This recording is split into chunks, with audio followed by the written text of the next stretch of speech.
Olá, saudações cordiais no arranque desta edição do programa Ponto por Ponto. Hoje vamos conversar com a Ministra de Estado da Coesão Territorial, Defesa Nacional, Presidência do Conselho de Ministros e Assuntos Parlamentares, Jeanine Lelis. Muitas atribuições, mas durante a conversa vamos priorizar a defesa nacional e a coesão territorial. Grosso modo, o conceito de coesão territorial significa fazer com que cada ilha ou região tenha equidade de acesso às oportunidades de desenvolvimento, reduzindo assim as assimetrias regionais. Pelo que queremos saber os avanços e constrangimentos de Cabo Verde neste quesito, começamos por cumprimentar a nossa convidada, a senhora Ministra Jeanine Lelis. Boa noite. Boa noite. Então, no que concerne à coesão territorial, Cabo Verde tem ainda muito caminho a percorrer, ainda há muitos constrangimentos.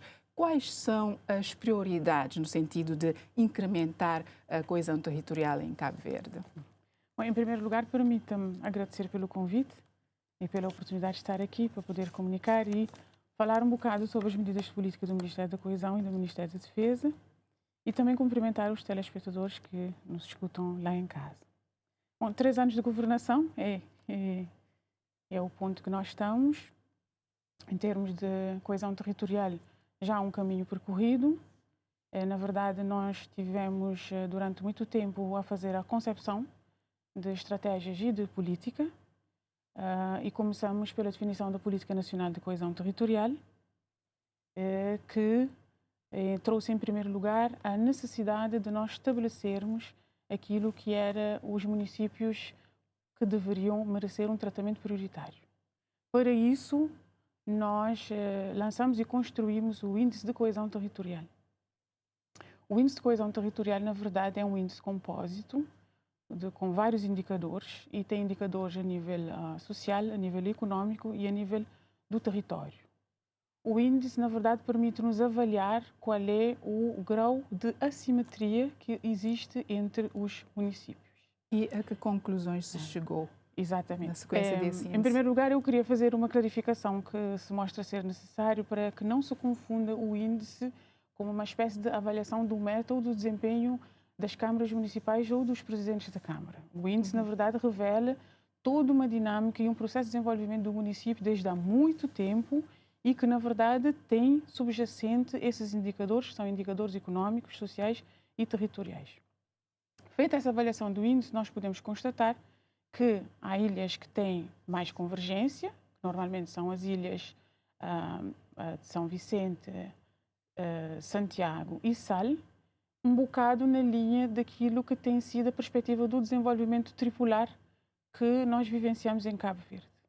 Ou seja, vem confirmar os níveis de desenvolvimento que nós já conhecemos que existem nessas ilhas, mas veio mostrar-nos que há um caminho a percorrer e que era necessário, efetivamente, traçar medidas de política para fazer essas correções das assimetrias.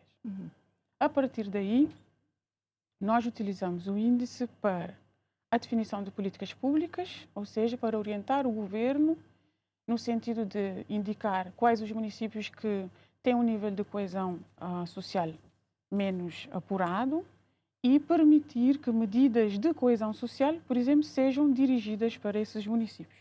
Quem diz isso em relação à coesão social também diz em relação à coesão económica e em relação à coesão territorial. Portanto, dá-nos um mapa das prioridades e das medidas de políticas que devem ser postas em curso para fazer essa correção das assimetrias. Mas já se tinha uma ideia, independentemente da realização desse índice de coesão? Já se tinha uma ideia, porque, obviamente, a tendência do desenvolvimento tripular indicava essas 3 ilhas que eu mencionei como aquelas de maior convergência. Em relação às demais, deu-nos uma perspectiva mais detalhada de qual que é o nível dessas assimetrias. Para isso, nós construímos medidas de política para dar a resposta. Uma primeira delas foi o Fundo de Coesão Territorial. O Fundo de Coesão Territorial passou a integrar a composição do Fundo de Financiamento Municipal. O Fundo de Financiamento Municipal tem 2 componentes, que é o Fundo Comum e o Fundo de Solidariedade. Aquilo que era o Fundo de Solidariedade quer se substituir pelo Fundo de Coesão Territorial, exatamente para permitir que que as verbas e o financiamento do Fundo de Financiamento Municipal seja dirigido em função do nível, aliás, do índice da coesão territorial, ou seja, tem que ser numa razão de inversa proporcionalidade, não é? Quanto menor o índice de coesão, maior deve ser o financiamento. Esta medida de política foi traçada, foi gizada e está enquadrada na proposta de lei que foi apresentada ao Parlamento, que é o regime financeiro das finanças locais, que ainda, infelizmente, não foi aprovado, porque está a caminhar junto com a Lei de Bases do Orçamento Municipal e que ainda não reuniu o consenso necessário e que é uma matéria que existe uma maioria qualificada de 2/3. Portanto, mesmo antes da criação da pasta de coesão territorial, já se falava na necessidade de se corrigir os desequilíbrios entre os municípios, já se falava até em discriminação positiva de determinadas ilhas, mas tem-se a sensação que as coisas avançam lentamente. Nesta medida, eu tenho que dizer que tudo está a depender do Parlamento, porque nós substituímos a medida da discriminação positiva, que era uma medida objetiva e que, apesar de se atribuir um valor para alguns municípios, o valor era igual. Agora, você tem um medidor, que é esse índice de coesão, que, no fundo, permite fazer a afetação em função do índice de coesão. Ou seja, para permitir que, por exemplo, Santo Antão, Fogo, tenha um acesso maior àquilo que seria o bolo do Fundo de Financiamento Municipal. Por isso é que esta lei é de extrema importância e é por isso que nós não vamos desistir dessa iniciativa e vamos insistir já no próximo ano parlamentar com um novo agendamento pela sua importância, não é?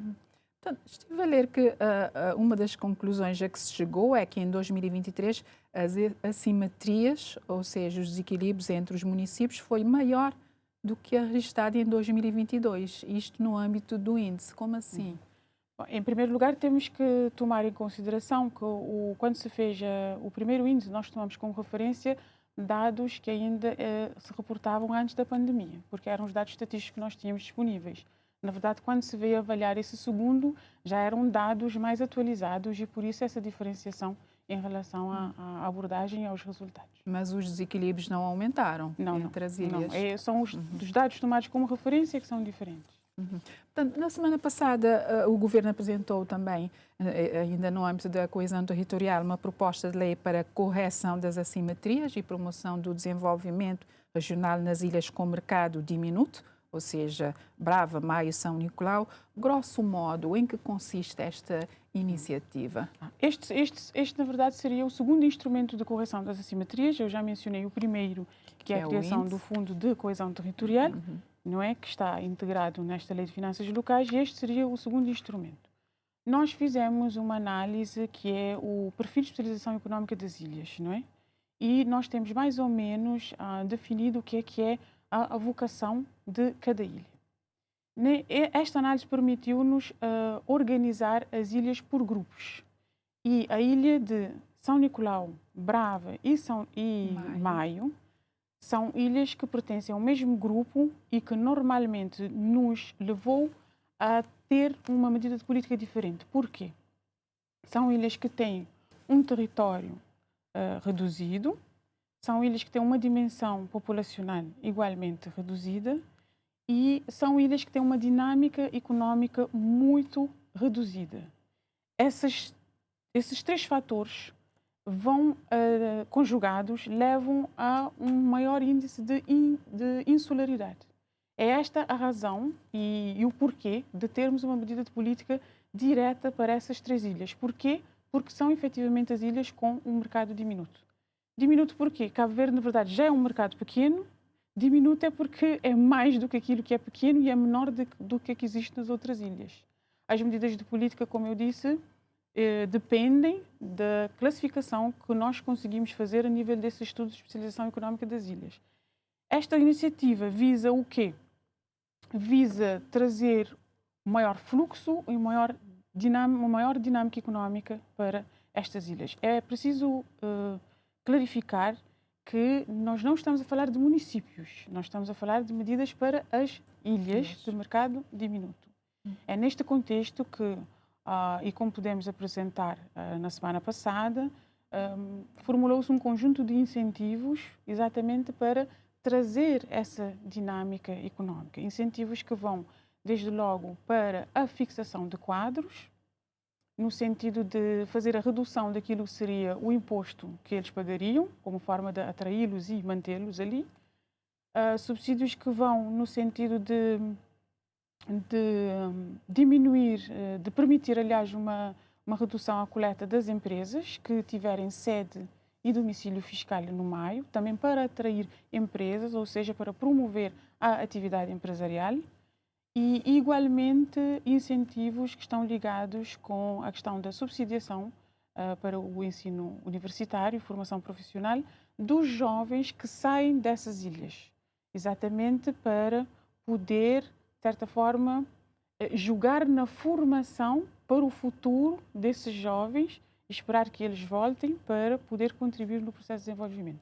E ainda a questão da subsidiação para a mobilidade, ou seja, para o transporte marítimo e para o transporte aéreo. Esta socialização que nós fizemos trouxe ainda várias questões muito pertinentes, razão pela qual nós agora vamos ter que fazer um compasso de espera para melhorar mais ainda a lei. Queremos ainda fazer também esta apresentação no Maio e em São Nicolau. Mas necessariamente uma medida que está virada para essas ilhas, tendo em conta a conjugação desses fatores que determinam esse mercado diminuto, numa perspectiva de que esse conjunto de medidas, daqui a algum tempo, e a perspectiva é de fazer uma reavaliação de 5 em 5 anos, podem ser ajustadas ou descontinuadas em função daquilo que vier a ser a realidade após a aplicação desta lei. Até que ponto vale a pena estar a criar mais leis para incidir sobre dados já conhecidos de que Maio, por exemplo, Maio, Brava e São Nicolau são ilhas com mercado diminuto? Não é chegado o momento de se agir, de se ter mais ação no sentido de corrigir as assimetrias? A lei é a ação. O que está na lei, no fundo, são as medidas de política que o governo vai adotar, ou seja, uma ação, aliás, um conjunto de ações para mudar o status quo dessas ilhas. Na verdade, quando nós estamos a falar desta proposta, nós estamos a falar de aquilo que é preciso fazer e do que tem que ser feito e terá que ser feito. Mas a lei tem de ser elaborada, socializada, só depois implementada, requer tempo. Isso é um ciclo que necessariamente temos que fazer, exatamente para garantir que nós estamos a discutir as melhores estratégias, que nós estamos, no fundo, a agizar estratégias com um suporte técnico, não é? Que, no fundo, espelha e traduz a necessidade do avanço e, acima de tudo, em que sentido é que esse avanço deve acontecer. É um processo normal, temos que, naturalmente, ir por esta via. É que as pessoas, sobretudo as pessoas destas ilhas ditas periféricas, ficam impacientes, ficam à espera de soluções e a cada vez aparecem mais leis e não as soluções. As leis são soluções. É neste sentido que nós estamos a trabalhar, exatamente para poder ter um nível de resposta mais eficaz. Qual é a previsão para a aprovação da lei? Tomando em consideração que nós vamos fazer alguns ajustamentos, eu acredito, tendo em conta a agenda parlamentar que eu conheço também, as leis que já estão pendentes, portanto, tudo que está em espera, em fila de espera para agendamento, eu acredito que no início do próximo ano parlamentar nós estaríamos a apresentar e a aprovar a lei. Portanto, ainda este ano de 2024. Vamos fazer tudo para que assim seja. Senhora Ministra, sei também que existe uma estratégia nacional de descentralização desde 2022, mas na prática, o que mudou? O que é que mudou? A estratégia, no fundo, indica-nos os caminhos para conseguir fazer o reforço da descentralização. A descentralização é um instrumento essencial para o processo de desenvolvimento. Cabo Verde já tem 33 anos de poder local, e nós precisamos dar um salto qualitativo para reforçar essa descentralização. Porquê? Quando nós estamos a falar de descentralização, nós estamos a falar de reforçar o poder local e o poder local, por sua vez, descentralizar para as organizações da sociedade civil, permitindo e aumentando o nível de democracidade a nível dos municípios, mas também permitindo respostas de proximidade para os problemas do dia a dia que as pessoas têm. Esta estratégia de descentralização, mais uma vez, passa pela aprovação de leis. E esta estratégia pressupõe o novo regime das finanças locais, na perspectiva da descentralização financeira. Descentralização financeira como é que se faz? Através do repasse de mais recursos para os municípios. E o repasse se faz pela via da tradução em lei dos valores e das percentagens e como é que elas devem acontecer.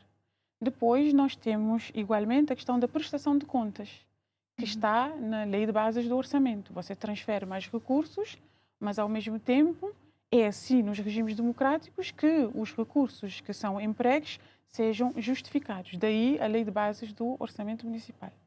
Uma outra questão também que vai no sentido do reforço da descentralização é a revisão do atual IUP, o Imposto Único sobre Património, que agora está-se a desdobrar em Imposto Único, Imposto sobre o Imóvel e Imposto sobre a Transmissão do Imóvel.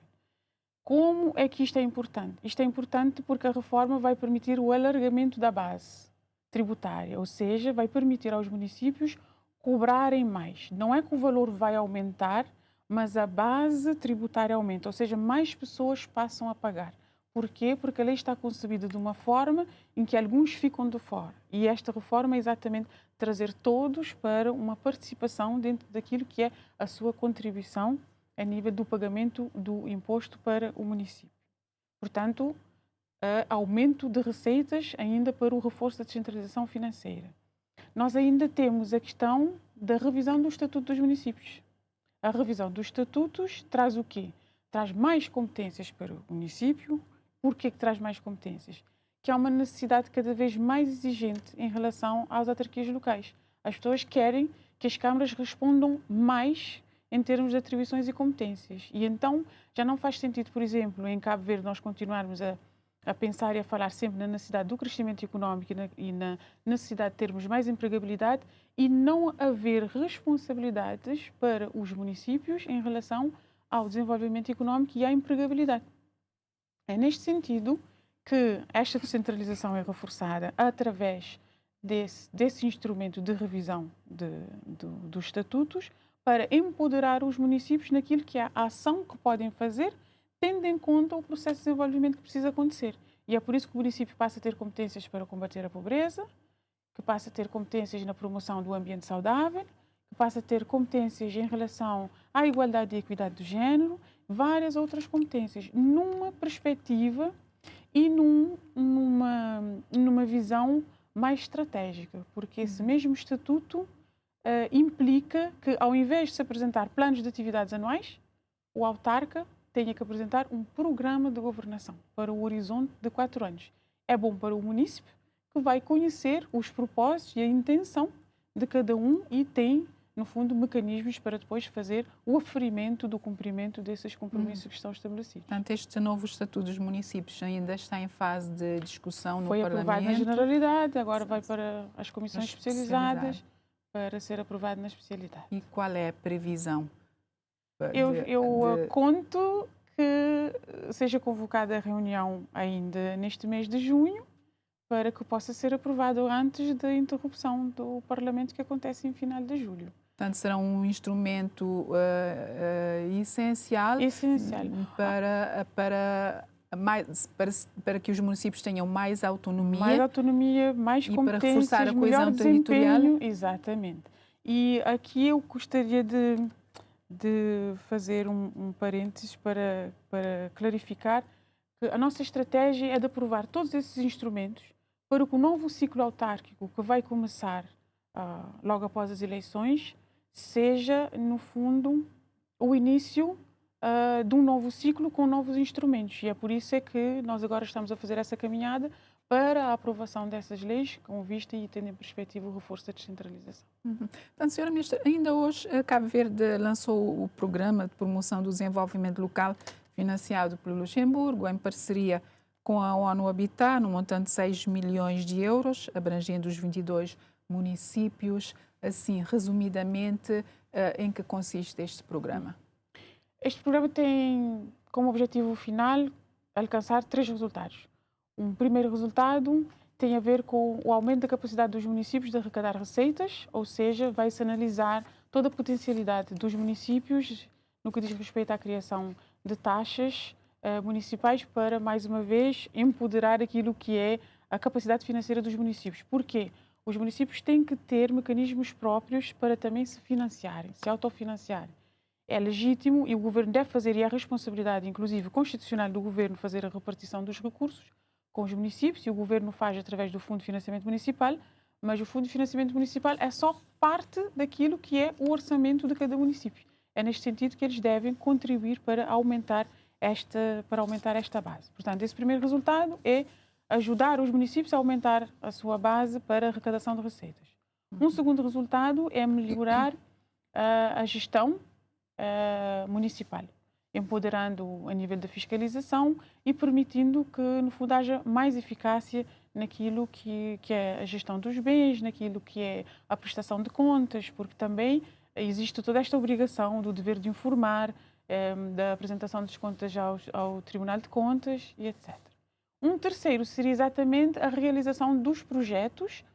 Esses projetos serão apresentados pelos municípios, mas são projetos que devem ter impacto no processo de desenvolvimento local e regional, ou seja, projetos que estão mais virados para a promoção da dinâmica económica dos municípios, para, no fundo, gerar uma atividade que seja impulsionadora e catalisadora, com o efeito arrastador, não é, dos outros setores, tendo em perspectiva o crescimento económico dos municípios. Não é?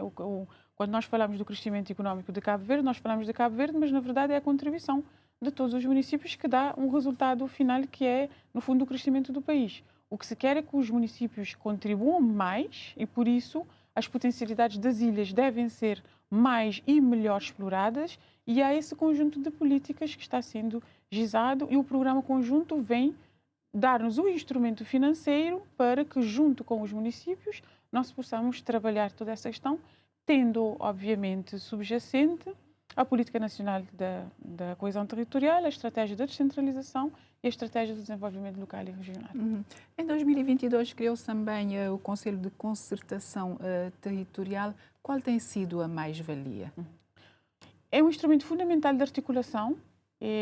Existem dois níveis de articulação das políticas de desenvolvimento local e regional. Existe um que é este Conselho de Concertação Territorial que a senhora jornalista mencionou, que é presidida pelo senhor Primeiro-Ministro, que tem uma periodicidade bianual e tem acontecido com frequência.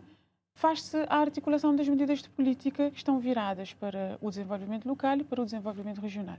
É nesta sede que normalmente nós partilhamos as iniciativas legislativas que nós vamos levar para o Parlamento e onde fazemos a socialização e obtemos, vamos dizer assim, toda a contribuição e o debate que normalmente se faz nesta linha.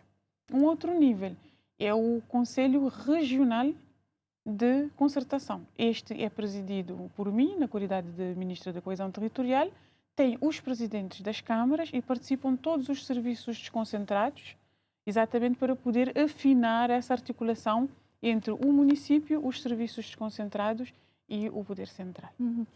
Quando há conflitos nas câmaras municipais, por exemplo, qual é o papel da coesão territorial, da pasta? O Ministério da Coesão Territorial tem a chamada tutela de legalidade em relação aos municípios.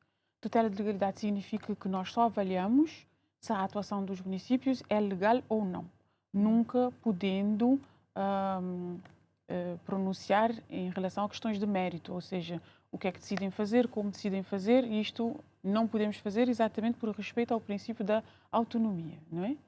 E quando há conflitos a nível das câmaras municipais, é suposto que politicamente eles possam resolver exatamente porque nós não temos essa tal tutela de mérito, ou seja, eu não posso, não devo, até porque a Constituição não me permite fazer uma espécie de arbitragem política a nível dos municípios. Necessariamente terão que ser as forças políticas a fazerem o diálogo necessário para encontrar as soluções. Portanto, Sra. Ministra, tem também a pasta da Defesa Nacional, as Forças Armadas completaram agora 57 anos de vida e ainda queixam-se da falta de meios, sobretudo meios materiais. Qual é a situação neste momento, em termos de meios para as nossas Forças Armadas? Bom, eu devo dizer que esta é uma narrativa normal, porque é legítimo que as pessoas queiram mais, é legítimo que eu queira mais, eu defendo, e estou sempre a divulgar mais. Por isso é que nós temos incansavelmente optado pelas nossas parcerias e pela cooperação para poder conseguir aquilo que nós não conseguimos a nível do orçamento do Estado. É sempre um desafio e, com o devido respeito que eu sempre tenho por todos os governantes, tem-se sempre a sensação que está tudo por fazer, quando não é assim, não pode ser assim, não é? Porque outros fizeram esta caminhada. Mas é exatamente porque os desafios são enormes e os meios são poucos que a gente fica com essa noção, essa percepção. Mas a cada dia que passa nós vamos fazendo, à medida e de acordo com aquilo que é o orçamento que nós conseguimos. No que respeita aos meios, nós temos feito um esforço para, neste momento, acima de tudo, para garantir a operacionalidade dos meios. Nós temos em curso um processo de, eu diria, de mais do que a manutenção, de reabilitação do Guardião.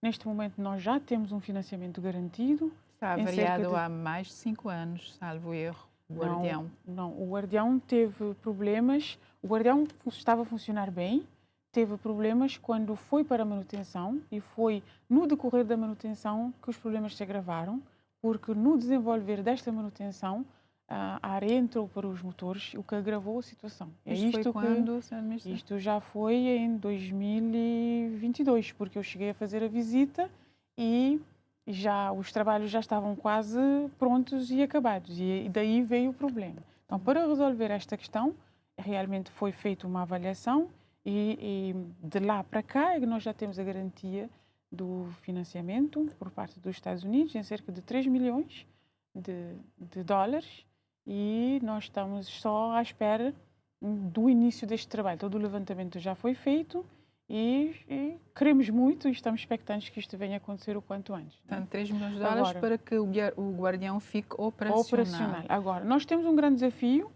que é mais do que, por exemplo, nós agora vamos fazer a aquisição da aeronave. Obviamente, que quem vai operar a aeronave é a Guarda Costeira, mas também temos outros equipamentos. O grande desafio não é ter, o grande desafio é ter e manter esses equipamentos. Nós agora estamos a trabalhar naquilo que nós chamamos um plano para a garantia da operacionalidade dos meios e estamos a trabalhar iniciativas legislativas. Tem que ser sempre assim, que no fundo são essas leis que vão nos garantir as fontes permanentes que possam nos garantir, passa a repetição, o ciclo de manutenção. O Guardião tem que ter um ciclo de manutenção e deve ser cumprido. Quando não se cumpre esse ciclo de manutenção porque falta orçamento, compromete-se, no fundo, a sustentabilidade e a operacionalidade deste meio. Portanto, quais são as prioridades em termos de meios materiais a adquirir? Meios terrestres, aéreos, navais, neste momento? Bom, já temos o processo de aquisição. O Guardião é um processo, nós queremos a sua reabilitação e a conclusão da manutenção. E é uma prioridade. Igualmente, nós agora estamos focados na questão da implementação da aeronáutica militar. E não é só a questão da chegada da aeronave. A aeronave, para chegar, nós temos que operá-la no momento seguinte. Para operá-la, temos que formar pilotos, temos que formar técnicos de manutenção, temos que formar os médicos e os enfermeiros que vão estar a prestar a evacuação médica quando ela for necessária. Temos regulamentos para serem aprovados, temos um conjunto aqui de coisas em preparação para que isso possa acontecer. É um desafio grande, é um processo muito complexo. A aviação tem a sua complexidade e preparar todo este processo tem nos consumido bastante, mas é certo que nós estamos confiantes que nós vamos ter meios necessários. É claro que temos que ter ambição, é claro que queremos mais, é claro que estaremos a trabalhar para mais, não é? E é nesta senda e neste caminho que nós também estamos a abordar outras parcerias. É esta a razão, por exemplo, da minha presença há alguns dias atrás em Bruxelas, na participação do Fórum Schuman, exatamente para divulgar, no fundo, que se estenda a Cabo Verde outros instrumentos, exatamente para nos permitir ter acesso a financiamento e poder criar, aumentar o que nós chamamos do nosso dispositivo de forças. Como está a cooperação nesta área da defesa nacional? Quem são os parceiros privilegiados de Cabo Verde e de que forma têm Temos ajudado? muitos bons parceiros, eu devo dizer. Nós temos uma parceria com a União Europeia, que é uma parceria forte, e no pilar Segurança e Defesa. Esta parceria é traduzida pelas presenças marítimas coordenadas. As presenças marítimas coordenadas, na verdade, é um programa onde os navios dos países que fazem parte da União Europeia passam pelas nossas águas e há um intercâmbio das nossas forças armadas, em particular da Guarda Costeira, com os dele, para garantir ações e exercícios de interoperabilidade e permite-nos também fazer a fiscalização das nossas águas. E temos essa parceria com vários países que compõem a União Europeia.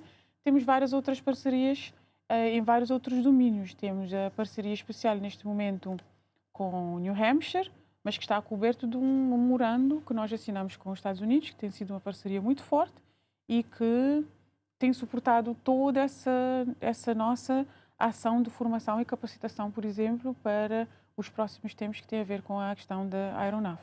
Temos uma excelente parceria com a Espanha, por exemplo, no domínio do Grupo de Operações Especiais. Temos parceria com o Brasil e na verdade, temos vários parceiros. E as coisas... Temos Luxemburgo, que também está virado para a questão da segurança marítima. Na verdade, temos uma rede de parceiros muito valiosos, que são essenciais, até porque, na verdade, vão nos permitindo realizar o quadro do compromisso que nós temos dentro daquilo que é o programa do governo, não é? E é assim que... Há críticas de que as nossas Forças Armadas não estão preparadas para os desafios de um país oceânico como Cabo Verde. Como vê estas críticas? O que eu tenho... Nós temos que ter bem presente que nós somos uma realidade arquipelágica, que nós temos uma zona económica exclusiva bem extensa e que, portanto, nós devemos, sem prejuízo da Guarda Nacional, dar a devida atenção à Guarda Costeira, exatamente porque a Guarda Costeira é quem compete e incumbe, no fundo, fazer e garantir esta segurança marítima. Eu creio que nós temos feito um caminho. É claro que a perfeição não existe, estamos longe dela, mas essas parcerias todas têm-nos permitido fazer a qualificação, a formação e, com isso, nós vamos fazendo o empoderamento das nossas Forças Armadas para responder a esses desafios. Nós temos, por exemplo, o Centro Cosmar, que é um centro muito bem equipado, que é de referência. Associou-se agora à sede da Zona G para complementar a nível regional um bocado isto a nível da segurança marítima. Nós estamos a apostar nos meios de reforço de busca, de vigilância, busca e salvamento, que tem a ver com a questão da aeronave. Nós temos ainda em perspectiva receber algumas embarcações semi-rígidas, para fortalecer aquilo que seria a segurança mais próxima, mais a nível dos portos.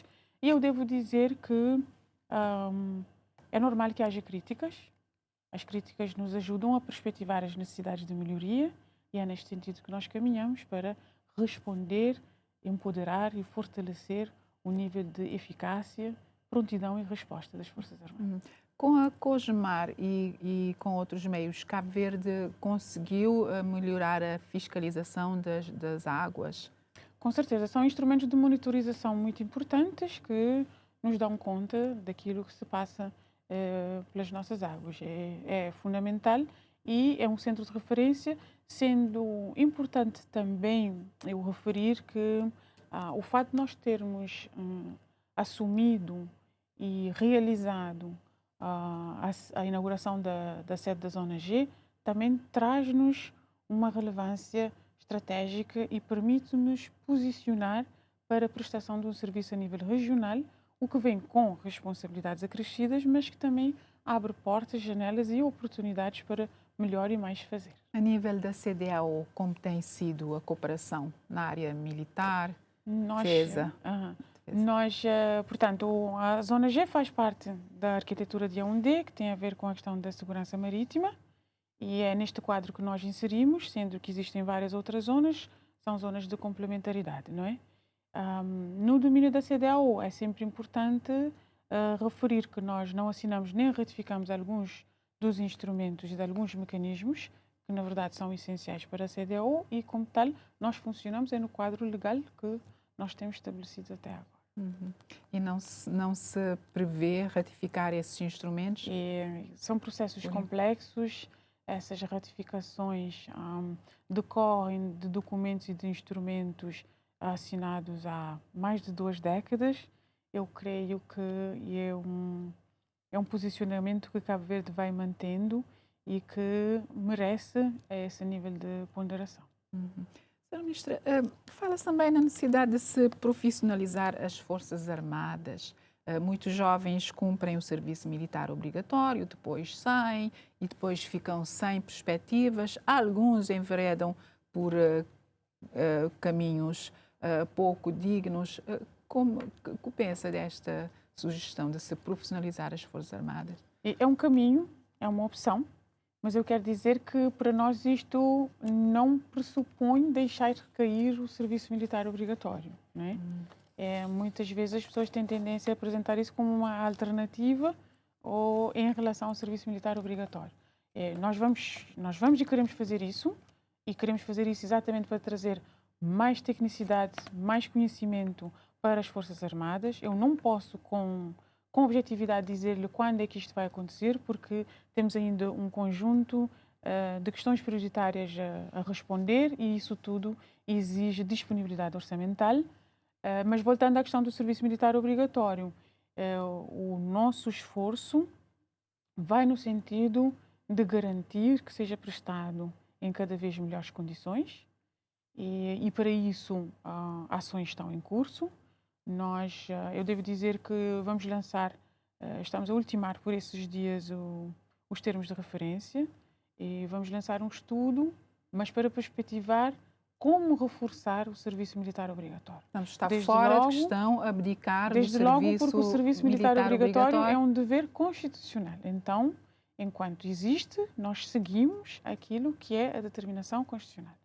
E também para dizer que o serviço militar obrigatório tem sido essencial para a manutenção das Forças Armadas. Muitos países que optaram pelo fim do serviço militar obrigatório agora estão, de certa forma, arrependidos em relação a esse processo. E outros que, em tempos, deixaram o serviço militar obrigatório, agora estão a retomar. Mas há reformas a fazer a nível nacional. Com certeza. O que precisamente? Por exemplo, a primeira coisa, como eu disse, é temos que ter a garantia de que o serviço militar obrigatório é prestado nas melhores condições de tratamento, de dignidade, de cuidado, de formação, de capacitação desses jovens. É por isso que nós também trabalhamos o programa Soldado Cidadão, para oferecer oportunidades de formação e qualificação dos jovens após o serviço militar obrigatório, e isso para contornar esta crítica de que, de certa forma, são capacitados e depois tendem a enveredar para outros caminhos. Ou seja, estamos a criar alternativas de empregabilidade após a prestação do serviço militar obrigatório. Durante o próprio serviço militar obrigatório, eu queria destacar aqui a reforma que nós fizemos em relação à tabela dos perfis psicofísicos e de aptidão. Isto quer dizer o quê?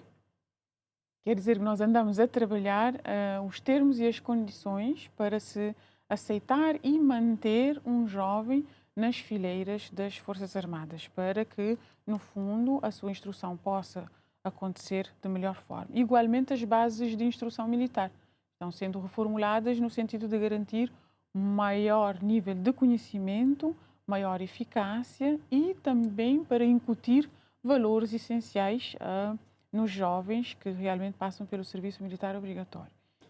Eu quero dizer que ela é essencial, o serviço militar obrigatório é essencial, o país precisa. Tivemos a pandemia, quem esteve para responder?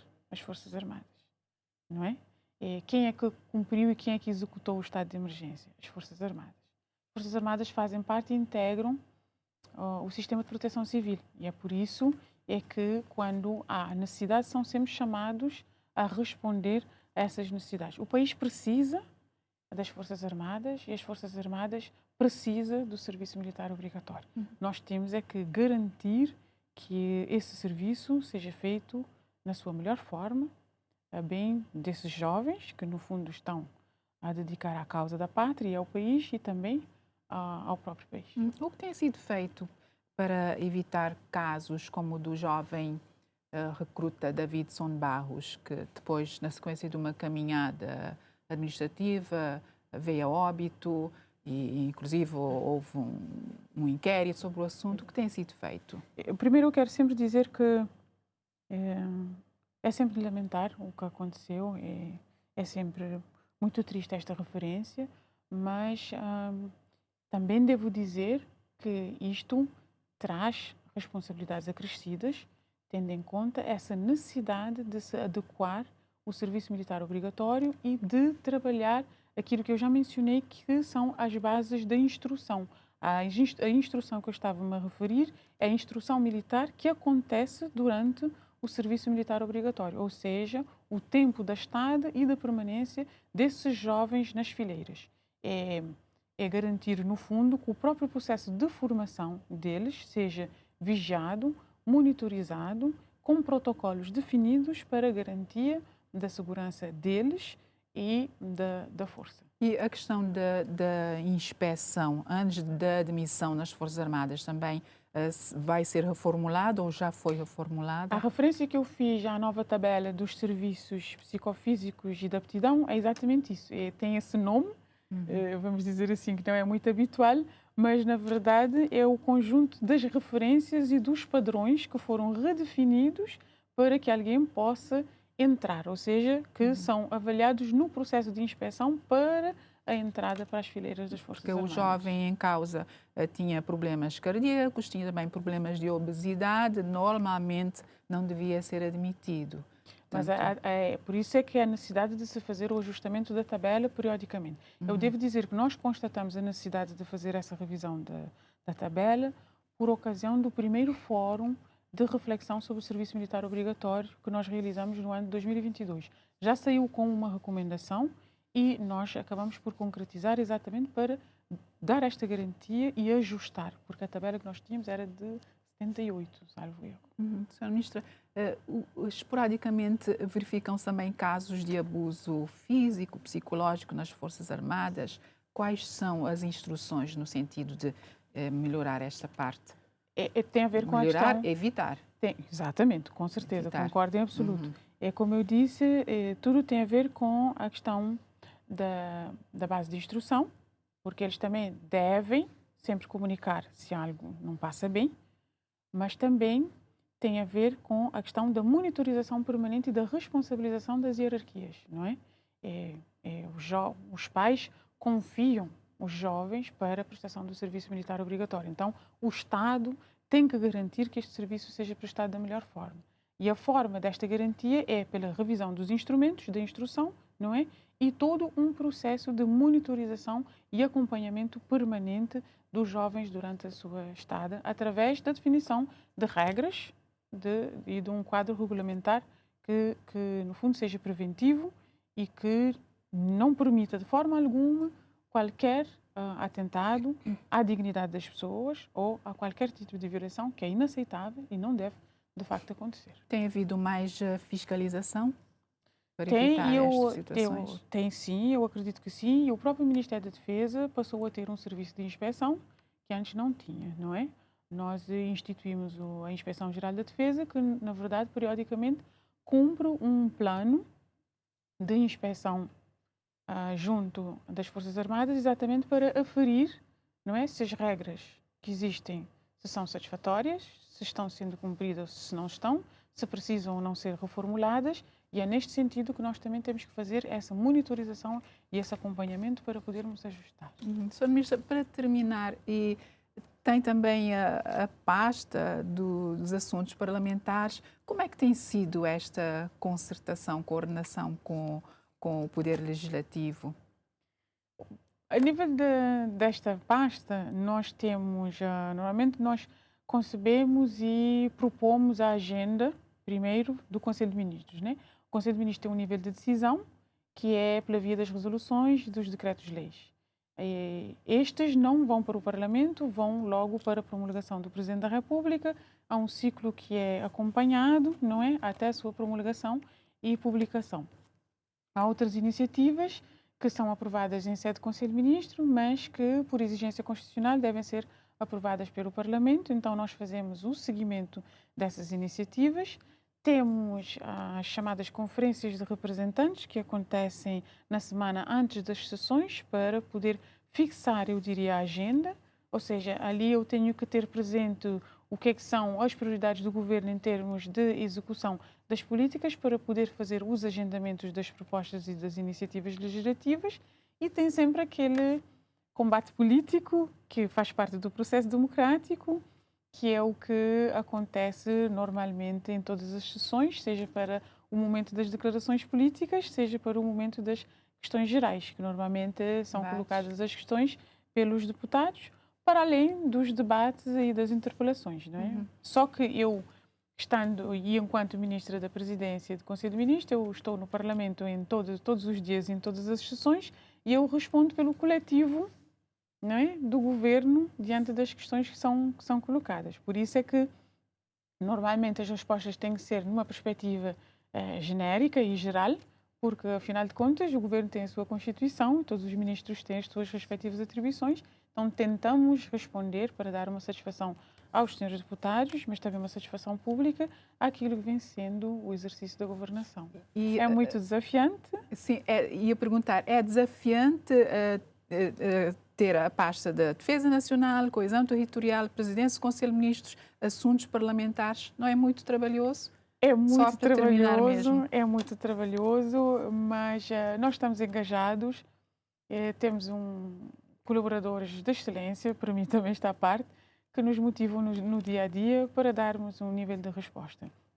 O que nos move é o serviço público e a dinâmica. Eu tenho que dizer que eu gosto muito e aprecio muito a dinâmica parlamentar e estou na política com vontade, com desejo para dar o meu contributo para o processo de desenvolvimento do país. Muito bem, Sra. Ministra, só nos resta agradecer. O nosso tempo chegou ao fim. Muito obrigada por ter estado aqui no programa. Espero poder voltar. Muito obrigada. Seria um gosto. Quanto a si, estimado telespectador, fica o encontro marcado para a próxima terça-feira. Então já sabe, novo convidado, nova temática aqui no programa Ponto por Ponto. Até lá, fique bem. Boa noite.